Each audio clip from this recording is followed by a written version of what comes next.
from childhood to adulthood, to have the best life, the ideal circumstance would have been to have it constructed in a very specific way. So if as an adult, your life keeps cracking, your life keeps, taking turns in which you didn't expect, every home, every life begins with a foundation.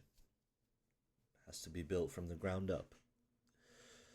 But most of us are starting building on lies. You're not enough. Love has to be earned.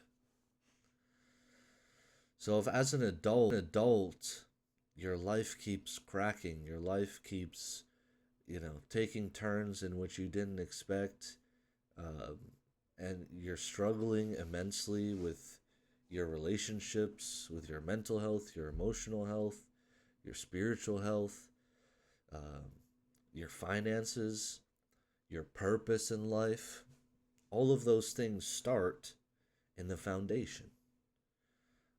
We discussed in our last video the wholeness framework, and what we believe is that life is like a house, and from childhood to adulthood, to have the best life, the ideal circumstance would have been to have it constructed in a very specific way.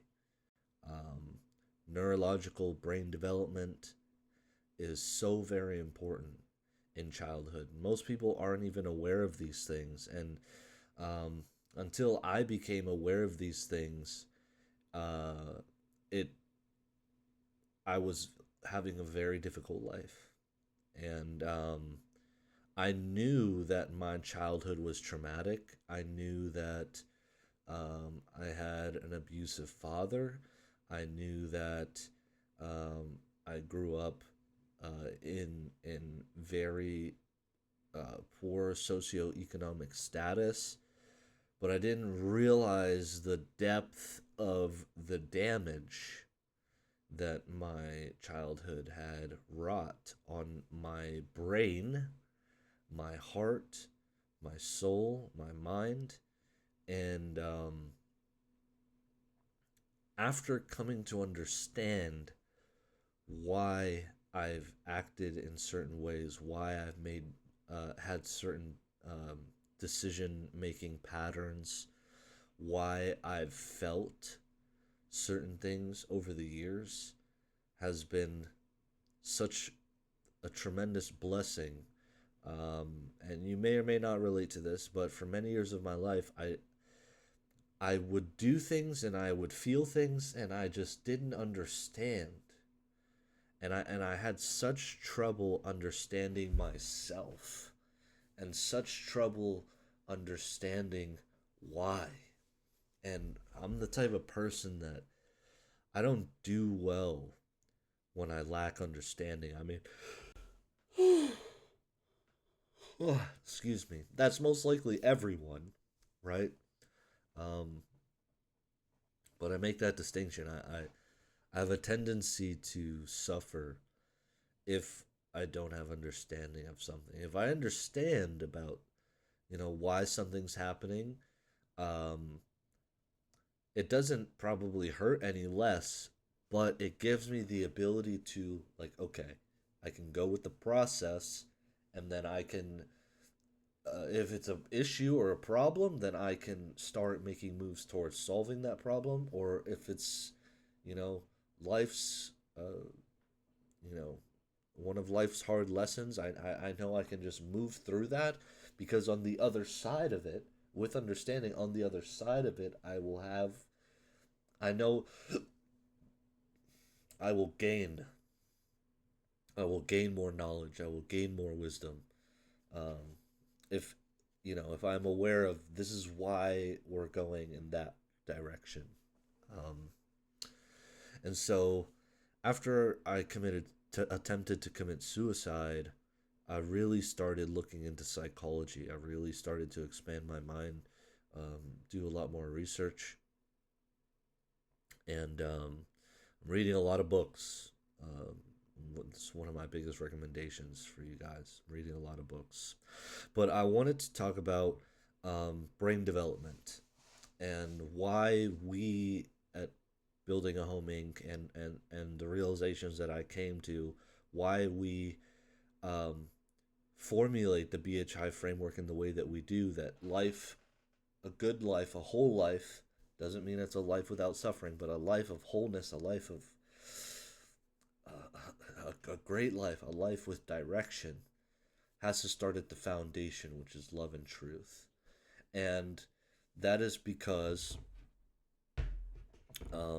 when you come from a broken home, when you come from trauma, when you come from abuse, there's a very specific time window, neurological development, that will greatly, um, shall I say, bless or propel you into a positive direction in your life, or very greatly and adversely.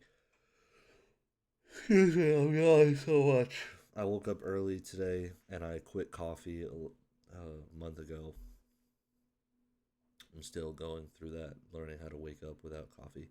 Um, anyway, there's a specific time period as you're growing up, uh, very important neurological brain development, um, and if it will either set you up for great success in life, or it will set you up for great failure in life. And it's actual scientific fact.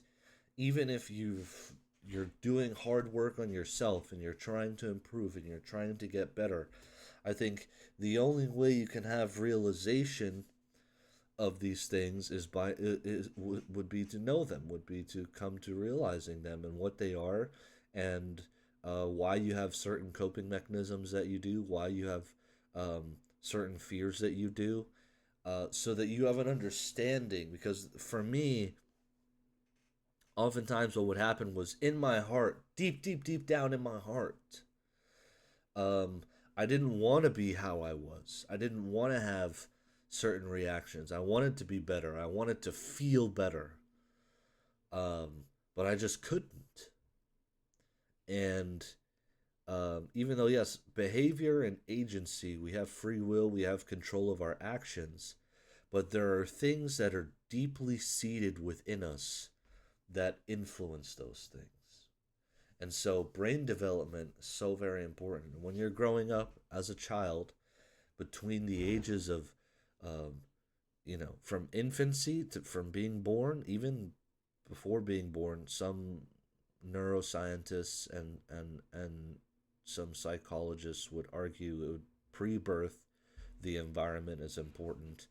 But for this video's sake, well, let's just talk about from birth up until 12 years old. Those first 12 years of brain development are so very important. Um, it is necessary, absolutely necessary, for a child to have love and truth during those years. Because if not, there's actual physiological, neurological conditions that develop in the brain, and your brain develops in a way that is not conducive for positive living. Okay? Your brain literally wires into negativity and survival.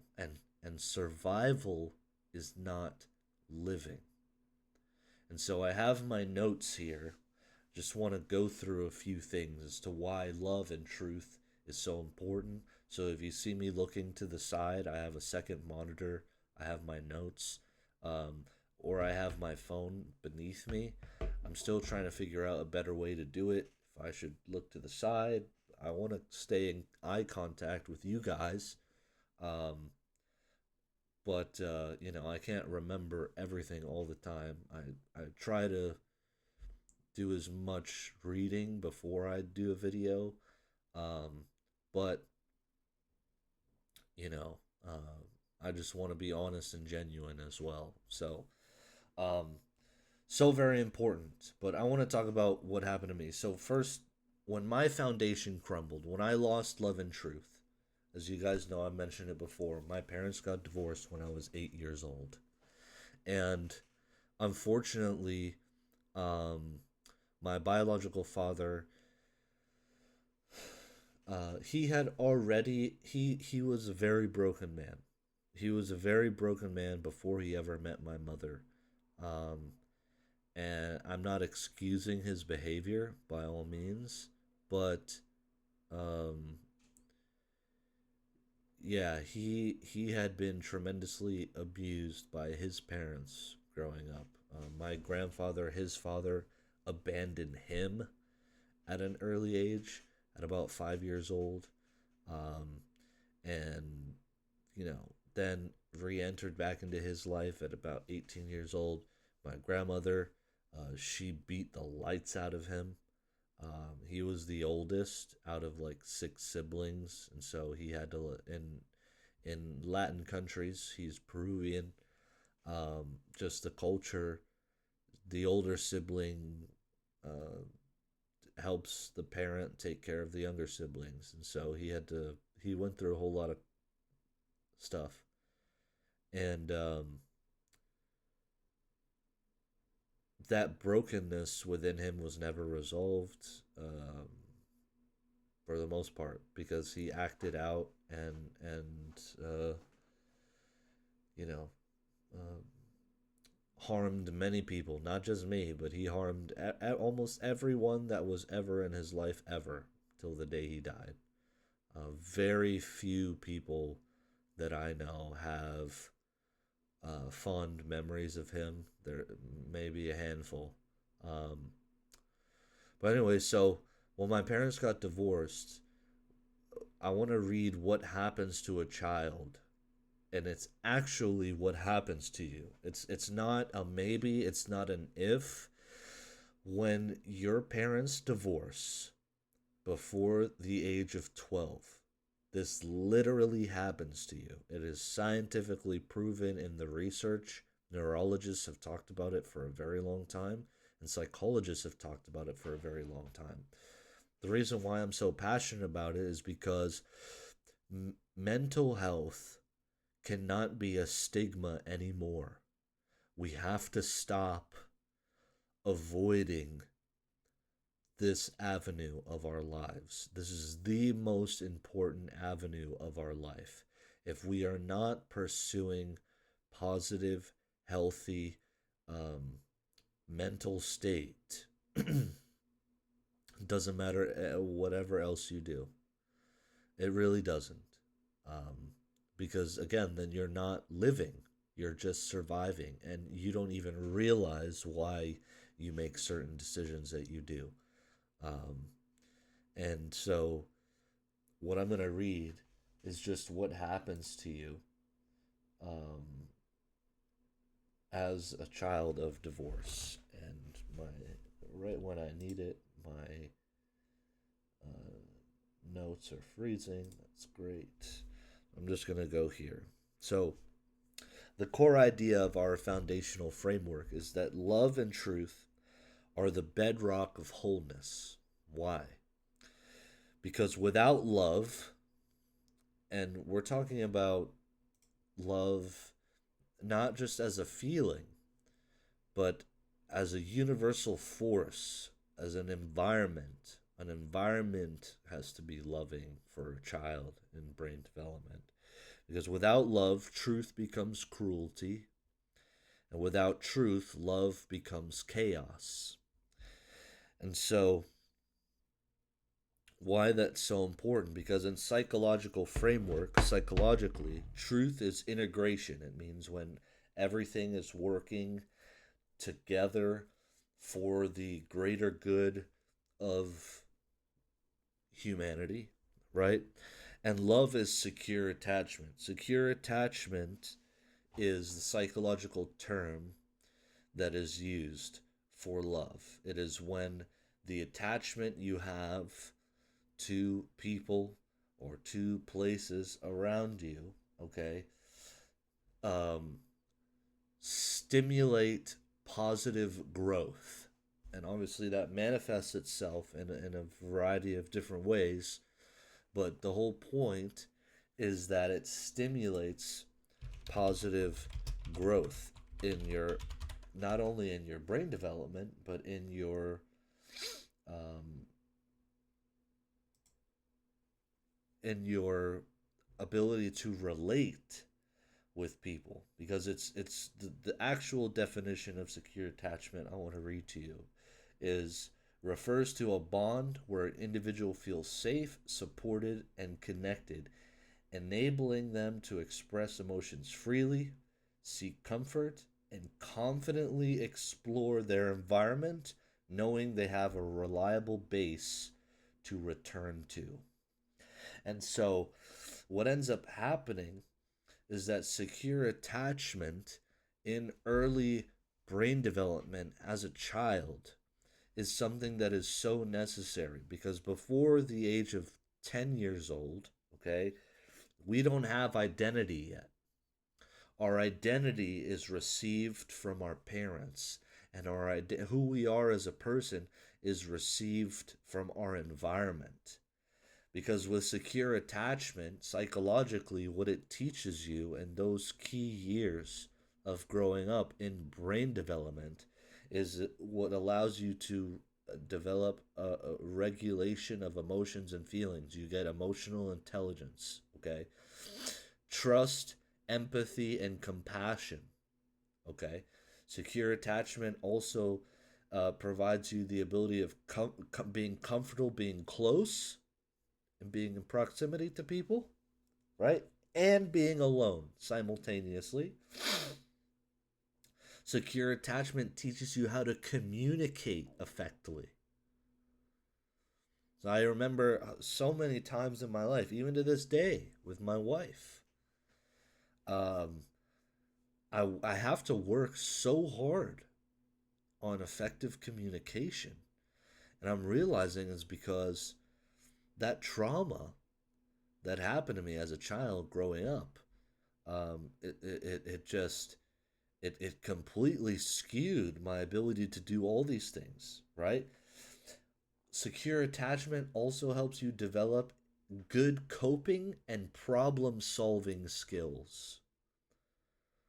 So even your ability to cope and your ability to solve problems, if you do not receive secure attachment during those key years in your life as a child, you skew in the other direction, and you develop incorrectly in the other direction. And then finally, it makes you comfortable with intimacy. I was so uncomfortable with intimacy. Like, I still to this day um am working on intimacy. Thank God I'm doing so much better. I'm doing so much better. And it, but the thing is, if you're not aware that the work needs to be done, you will never do it. And so in psychology, there's four attachment styles. You have secure, anxious, avoidant, and fearful. Okay? Secure out of those four is the only healthy one. And the only way to have a secure attachment style is either you work your ass off on yourself, right? Like I've been doing, or you grew up in the proper environment. It's only one of two options. There's no other way to retain secure attachment, to then develop all of those traits that I just discussed without one of those two things. And so the most of us, I would say, didn't get the proper environment to develop secure attachment. That's who my videos are for. All of us who experienced trauma and literally had our brains changed between those key developing years. Okay? And so that is what love does. Love and having a loving environment growing up as a child literally sets your brain on a path to success. I mean, because in scientific framework, outside of psychology, right? The actual neurology of it is that love and truth are measurable forces in the human body and brain. Okay? So the psychological aspect of it, the part of your mind, okay, so very important, okay, which is integration and secure attachment, those they create psychological safety, which is the first need of any human being. To thrive, you require psychological safety, okay? But then the actual science behind it is that when a human being receives love, it's measurable, and when you're living in truth, it's a measurable force in the human body and brain. And so when I read these things, and I was like, wow, now it makes sense, because the mind and the body is connected. What you think affects how you feel, but also your feeling affects how you think.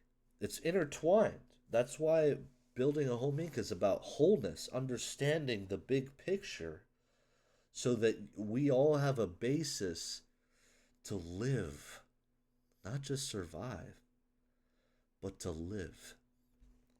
And so in neuroscience, there's a man that I'm studying. His name is Dr. Daniel Siegel. He went to UCLA.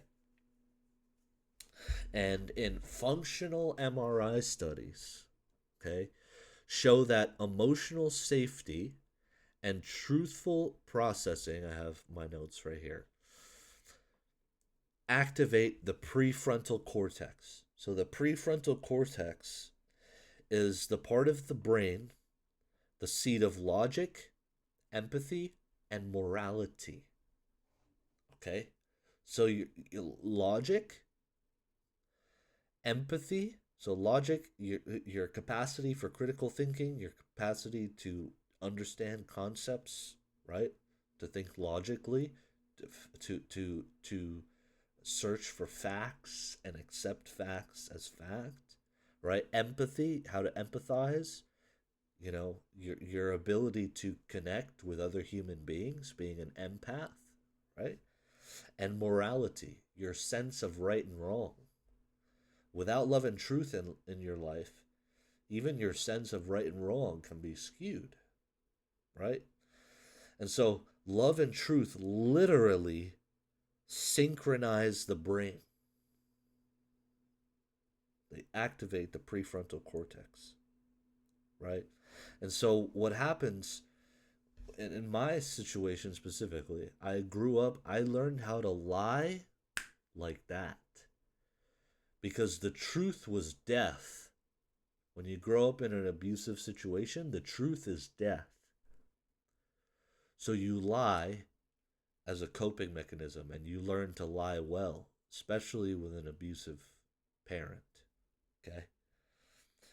And so what happens in these MRI studies that Dr. Daniel Siegel has done, chronic lying and suppression of emotion trigger the amygdala, which is the fear center of your brain. What that does is it leads to anxiety, leads to insomnia. I had trouble sleeping for years, and I was always anxious. I was always afraid, always. So even right now, when you lie, your amygdala responds. You become afraid and anxious. And it's depression. So what does that mean? Denial has a cost. Okay? That's why truth is so important. That's why we pair love and truth together. Because psychologically, physiologically, in the neuroscience, and spiritually, of course, it matters. So what happens also too is authentic self-expression and confession, meaning when you are being yourself fully, who you are, good, bad, ugly, doesn't matter. activate the anterior cingulate cortex, which is another part of the brain, and it's linked to emotional regulation and relief. So, literally, confession, which, and I'm not talking about confessing your sins, like that, just being honest about your life story. Be honest about what happened to you. Feel no shame. Just be honest. And it says prayer. Because the three ways of being honest. Being honest to God, and we propagate a relationship with God. Religion, but a relationship with God, because He's love. The universal force of love is what changed my life. Religion helped me on my path to suicide, but knowing God as love is what changed my life and what continues to change my life. So my prayer now is, when I'm honest, I say, I'm scared of this. And you know what happens when I declare my fear inwardly to God?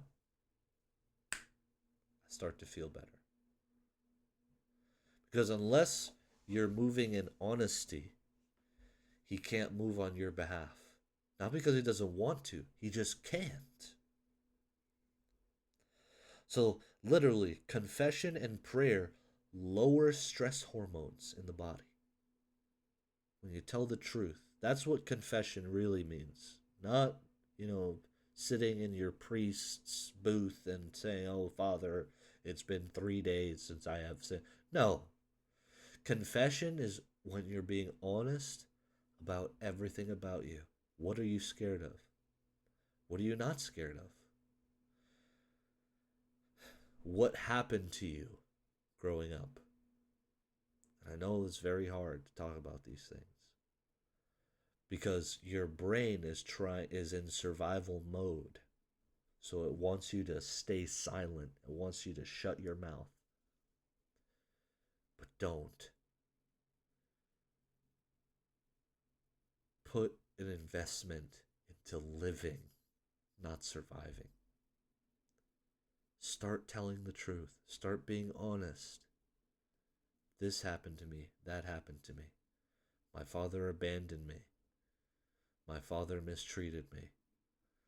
My father used psychological warfare against me as a 9-year-old boy. I have been sexually mistreated. Be honest. Because when I can mention those things and I can be honest, number one, it will connect me with whoever else has gone through that same thing. And that's powerful. But what else it does? It removes the power from those people that have harmed us. When you start confessing and you start telling the truth and you start actually telling your story, not the story that you made up so that people could think you're fine and they leave you alone and stop asking you questions. The real story. The story of who you are and what exactly happened to you. Okay? Physiologically, the effects on the body. So we have the mind, the brain, the body. What happens when you have love and truth? There's something called HRV, which is heart rate variability. It improves, so your heart rate variability, your actual heart function, improves when people experience what in science they call love as genuine emotional connection. That's love. And HRV is a biological marker of resilience. You will literally live longer and your body will function better. I have had health issues for years of my life. And I realized it's because of so much lack of love and truth in my life in the key years of development in which they were required. Now, since then, I have it in droves. I have my relationship with God. I have my wife. My wife is the most loving and truth telling and seeking individual that I have ever met in my entire life.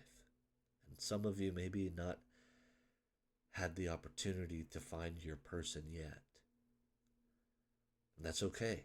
If you're starting with you right here, right now, alone, I'm right here with you. I'm right here. You can start experiencing this. Even this video, I love you. I care for you so much that I'm putting myself in front of a video right now because you deserve to feel loved. You deserve to have truth in your life. So we can start right here together. Another thing is chronic relational stress elevates cortisol. Cortisol is a stress hormone. And what does that do? It weakens immunity. It disrupts sleep and aging cells faster. I have a lot of gray hair. You might not be able to tell. Okay? When they make the joke, gray hair stresses me, it's you get gray hair from stress. It's not a joke. It's a physiological scientific fact because when you have raised cortisol levels in your body, your cells age faster. And some of the fastest producing cells in your body are your skin cells. And your skin cells and your hair and your nails are all made from the same materials. So it literally is true when they talk about how if you have gray hairs, you're stressed. Because when your cortisol is up, you're aging cells faster. So what happens? Truth reduces stress. Even an ugly truth, even the truth that you don't want to admit, even that truth that you swept under the rug. If you start saying it, your brain is going to try to tell you to stay in survival mode, but don't do it. Come back to the prefrontal cortex, to the part of your soul that God put inside of you to feel that love, to have that, to live in that truth. So truth reduces stress. Lying increases it. Now, you may have heard of Dr. Andrew Huberman. Super intelligent, amazing human being. He's blowing up on YouTube. He's getting interviewed everywhere. Okay? He went to Stanford. And on truth telling, this is his quote. It says, honesty brings predictability. Predictability brings calm to the nervous system. Okay? So that's what I want to tell you guys. That is why love and truth has to be the foundation of your life. And even if you didn't get that when you needed it then, we can start rebuilding right now. We can put in the work. And if you put in the work, your life will start to miraculously change in ways that will absolutely blow your mind. Because love creates the safety to face truth.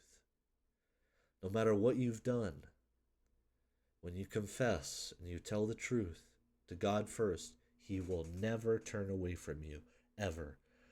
The God of religion, man-made's version of God, He'll slap you in the face, He'll turn you down, He'll throw you into a pit. But the real God of the universe, who operates in love and compassion, He won't turn from you, no matter what you have done. And truth reveals where love needs to heal. Without both, nothing stands straight. The fastest way to get to suicide. No love, no truth in your life. And I did it. And I believe that I did that so you don't have to. Don't let yourself get to that point. Do the real work now, the inner work. Because what happens? The brain, heart, and body all mirror this divine architecture. So if you want to rebuild your life, don't start with discipline, like all these self-help gurus out there will tell you. Change one thing a day and brush your teeth for 10 minutes, count it from backwards. No. Start with design. You were designed to live in a foundation of love and truth. That's how human beings thrive. It's in the psychology, the physiologic, the physiology, the neurology. We were meant to live in love and truth.